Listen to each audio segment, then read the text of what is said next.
मैं इसमें नहीं बोलना चाह रहा था, पर आपने 4 मिनट बोल दिया, अब मुझे भी 4 मिनट चाहिए, मैं गिन रहा हूँ। नहीं, आप उनकी बातों का जवाब देना चाहते हैं, हाँ। अपने सवाल पूछना चाहते हैं? मैं पहले उनकी बात ले जाना चाहती हूँ, मैं पहले उनकी बात का जवाब दूंगा। वैक्सीन की बात का?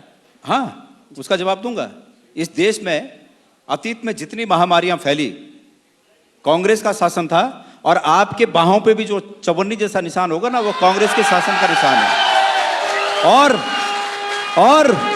और ये भी बता दूं आपको, अभी तक जितनी सरकारें आई, सभी सरकारों ने मुफ्त टीकाकरण किया, मुफ्त।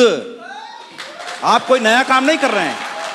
हाँ, ये जरूर है कि पहली बार हो रहा है कि अगर टीका भी लग रहा है तो उसमें प्रधानमंत्री जी की फोटो पहले दिख रही है कि भाई ये ही हैं, ये हैं करके आप बचे हो, ये नहीं रहेंगे तो ये जबरदस्ती किसी के मनस में बिठाया जा रहा है कि ये हैं करके ये टीका आया। और टीका कहां बना?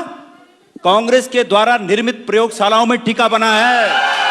आप भूल जाइए, आपने 7 साल में अगर एक नई प्रयोगशाला बनाई हो, भारतीय जनता पार्टी की सरकारों ने इस देश में कोई नया काम, एम्स कांग्रेस की देन है, तमाम प्रयोगशालाएं कांग्रेस की देन है। मुझे खुशी है इस बात की, और कांग्रेस के शासन की देन है। लेकिन उससे बढ़कर यह बात है कि वो हिंदुस्तान की देन है, भारत की देन है। मुझे इस बात पर फक्र है। आप इसको किसी एक व्यक्ति का श्रेय मान रहे हैं कि उस व्यक्ति का श्रेय है। माननीय कौशिक जी, ये हमारी बाहों पर बने ये चवन्नी जैसे निशान ये दर्शाते हैं कि अतीत में भी ऐसी बीमारियां आई और उस समय की सरकारों ने बिना प्रचार के मुफ्त में पूरे देश के लोगों का टीकाकरण किया। अब आप विकास की बात कर रहे हैं, आप बड़े जोर शोर से कहते हैं कि ऋषिकेश से और कर्णप्रयाग की रेल लाइन हमारी उपलब्धि है। आपकी खाक उपलब्धि है, आप दूसरे के कामों पर कब्जा करने की कोशिश कर रहे हैं। आपको याद दिला दूं, और यह कोशिश नहीं होनी चाहिए। हम इस कोशिश का पुरजोर विरोध करेंगे। आप विकास करिए, वो विकास कार्यों के नाम लीजिए, हमें खुशी होगी। लेकिन ऋषिकेश कर्णप्रयाग रेल लाइन, एंटनी जी ने उसका शिलान्यास किया, यूपीए 2 की सरकार में उसके लिए बजट पारित हुआ, काम चालू हुआ।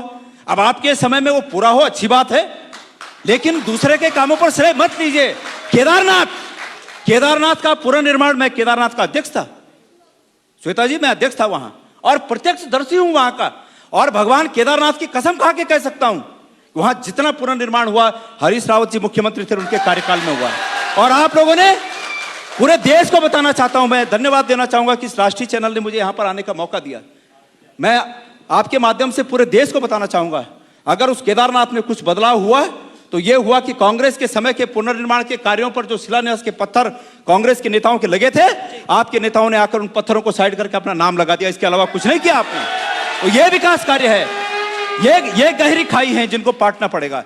आपको इसके लिए जवाबदेह ठहराया जाएगा और इस